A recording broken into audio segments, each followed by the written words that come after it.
Breaking news చూస్తున్నాం. అమెరికాలో భారతీయ మహిళ కాల్చివేత. గుజరాతీ మహిళను దుండగుడు కాల్చి చంపేశాడు. స్టోర్లోకి చోరీ కోసం వచ్చి గన్తో కాల్పులు జరిపాడు. పారిపోతున్న వదలకుండా నిందితుడు చంపేశాడు. సీసీ కెమెరాలో ఆ దృశ్యాలన్నీ కూడా రికార్డ్ అయ్యాయి. విజువల్స్లో మీరు చూస్తున్నారు. గన్ కల్చర్ ఏ విధంగా పట్టి పీడిస్తుందో చూస్తున్నాం. మాస్ షూటింగ్స్కి కేర్ ఆఫ్ అడ్రస్గా అగ్రరాజ్యం అమెరికా మారిపోతోంది.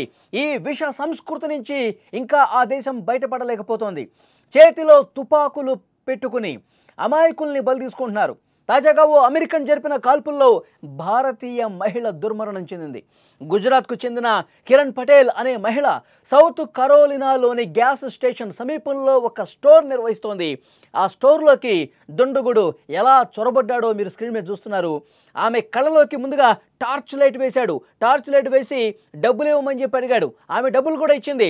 దుండగుడు ఆమెకి దగ్గరగా వస్తుంటే తన చేతిలో ఉన్న కవర్ని అతని మీద విసిరేసి ప్రాణాలు దక్కించుకోవడానికి బయటకు పరుగులు పెడుతుంది. అయినా వదలకుండా ఆమె వెంట పడిన నిందితుడు కాల్పులు జరిపాడు.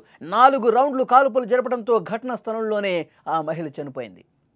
కాల్పులు జరిపిన వ్యక్తి 21 సంవత్సరాల జేడాన్ మ్యాక్గా గుర్తించారు.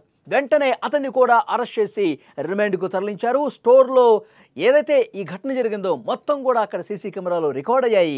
సోషల్ మీడియాలో వైరల్ అవుతున్నాయి. ఒక్కసారి మీరు స్క్రీన్ మీద చూడండి. దుండగుడు ఎలా లోపలికి వస్తున్నాడు.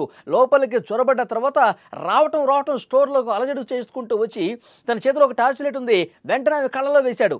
ఆమె ముఖం మీద ఆ లైట్ వేశాడు. వద్దు, నీకు డబ్బులు కావాలి కదా, నేను ఇస్తాను అన్న. ఇంకా డబ్బులు ఇస్తానని చెప్పిన తర్వాత కూడా దగ్గరకు వచ్చాడు. దగ్గరకు రాబోతుంటే ఆమె ఒక ప్లాస్టిక్ కవర్ని అతని మీద కొట్టేసి పారిపోయే ప్రయత్నం చేస్తుంది. తన ప్రాణాలు కాపాడుకోవాలనే ఉద్దేశంతో ఒక కవర్ అట్లా విసిరేసి అటువైపు నుంచి బయటకు వెళ్ళే ప్రయత్నం చేస్తుంది.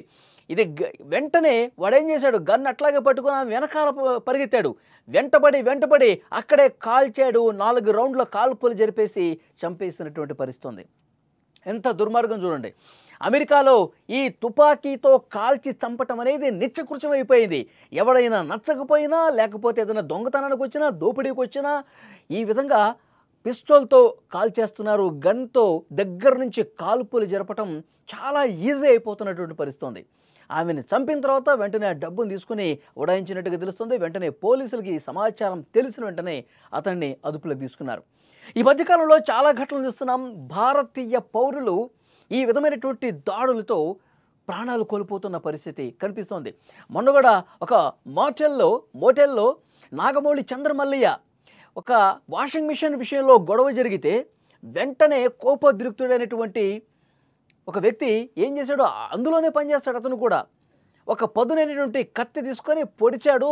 మొండెం నుంచి తలను వేరు చేశాడు. ఆ తలని ఫుట్బాల్ ఆడుకున్నట్టు ఆడుకుని దాన్ని తలను చేత్తో పట్టుకుని అతను డస్ట్బిన్లో వేశాడు. ఎంత దుర్మార్గమైన విషయం చూడండి. ఒక భారతీయుడిని తల నరికేశాడంటే ఒక జాత్యహంకారంతో అక్కడ ఉన్నటువంటి వాళ్ళు మారిపోతూ ఉన్నారు.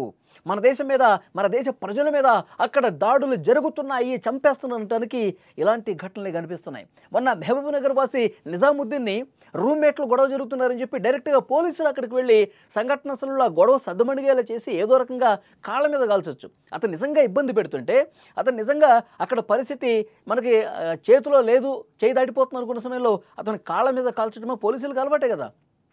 గురి చేసి కాల్చడం, కాళ్ళ మీద కాల్స్తే వాడి ప్రాణాలు బతికి బయటపడేవాడు కదా.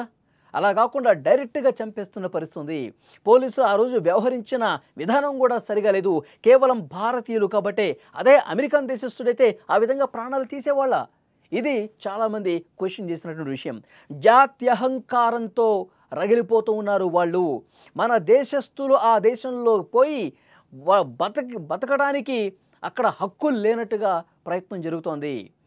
కేవలం ఒక అహంకారంతో, ఒక జాతి అహంకార భావంతో భారతీయుల మీద అక్కడ దాడులు జరుగుతున్నాయి అనడానికి ఇవన్నీ కూడా ఉదాహరణలుగా కనిపిస్తున్నాయి. ఆ దేశ అధ్యక్షుడు కూడా చాలా దుర్మార్గంగా భారతదేశం మీద విషం చిమ్ముతూ భారతదేశ ప్రజల్ని ఇబ్బంది పెట్టే విధంగా నిర్ణయాలు తీసుకున్నాడు.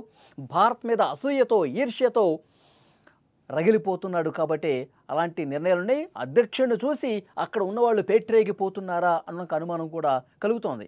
ఈ మధ్యకాలంలో వరుసగా ఇలాంటి ఘటనలు జరుగుతున్నాయి.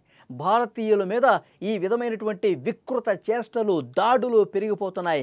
భారతీయుల్ని చంపేస్తున్నటువంటి ఘటనలు జరుగుతున్నాయి. దీని మీద సీరియస్గా ఆలోచించాల్సిన విషయం కనిపిస్తోంది. మరోవైపు గన్ కల్చర్ అమెరికాలో ఎక్కువైపోయింది ఈ మధ్యకాలంలో. మన ఈ మధ్య చూసాము, ఒక స్కూల్లోకి ఒక గన్ తీసుకుని స్కూల్ క్లాస్ రూమ్ జరుగుతుండగానే ఆ క్లాస్మేటే గన్ తీసుకుపోయి తన తోటి విద్యార్థుల్ని, టీచర్ని కాల్ చేసినటువంటి ఘటనలు చూసాం మనం గతంలో. సో గన్ విష సంస్కృతి అనేది అక్కడ బాగా ఎక్కువగా ఉంది. ఎప్పుడు ఎవడొచ్చి దాడి చేస్తాడో, ఎవడొచ్చి చంపేస్తాడో కూడా తెలియని పరిస్థితుంది. ఒక్కసారి ఈ ఘటన చూడండి. ఆ స్టోర్లో ఆమె స్టోరు నిర్వహిస్తోంది, ఆమె పని ఆమె చేసుకుంటోంది. డబ్బులు కావాలంటే ఇస్తానని కూడా అన్నది.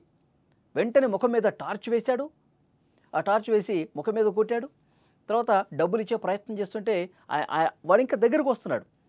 వీడు దగ్గరకు వస్తున్నాడు, నేను చెప్పిన మాట కూడా వింటలేదని చెప్పి తన చేతిలో ఉన్న కవర్ని ముఖం మీద వేసి తన ప్రాణాలు కాపాడుకుందామని చెప్పి అటు బయటికి వెళ్ళే ప్రయత్నం చేస్తుంటే ఆ దుండగుడు ఎంత దుర్మార్గంగా వెంటపడి గన్ను తీసుకుని దగ్గరికి వెళ్ళి 4 రౌండ్లు కాల్పులు జరిపి చంపేశాడండి. ఇంకా భద్రత ఎక్కడుంది? భారతీయులకి అమెరికాలో అసలు భద్రత ఉందా? ఇదొక పెద్ద క్వశ్చన్. గన్ కల్చర్ ఒక కారణం కాదు, జాత్యహంకారంతో ఈ విధంగా దాడులు పెరిగిపోతున్నాయి. ముఖ్యంగా భారతీయుల మీద ఇలాంటి దాడులు ఎక్కువైపోతున్నాయి. మన పాలకులు చాలా సీరియస్గా దృష్టి పెట్టాల్సినటువంటి అంశం. చాలామంది నిపుణులు కూడా చెప్తా ఉన్నారు, మేధావులు కూడా చెప్తా ఉన్నారు. భారతీయులకు వ్యతిరేకమైనటువంటి నిర్ణయాలు ఒకవైపు జరుగుతున్నాయి, జాత్యహంకారంతో దాడులు మరోవైపు ఇంకా ఎక్కువ జరుగుతున్నాయి. దీని మీద సీరియస్గా ఫోకస్ చేయాల్సినటువంటి అవసరం ఉంది అని అంతర్జాతీయ విశ్లేషకులు, భారతీయ మేధావులు కూడా ప్రస్తుతం మాట్లాడుతున్నటువంటి పరిస్థితి ఉంది.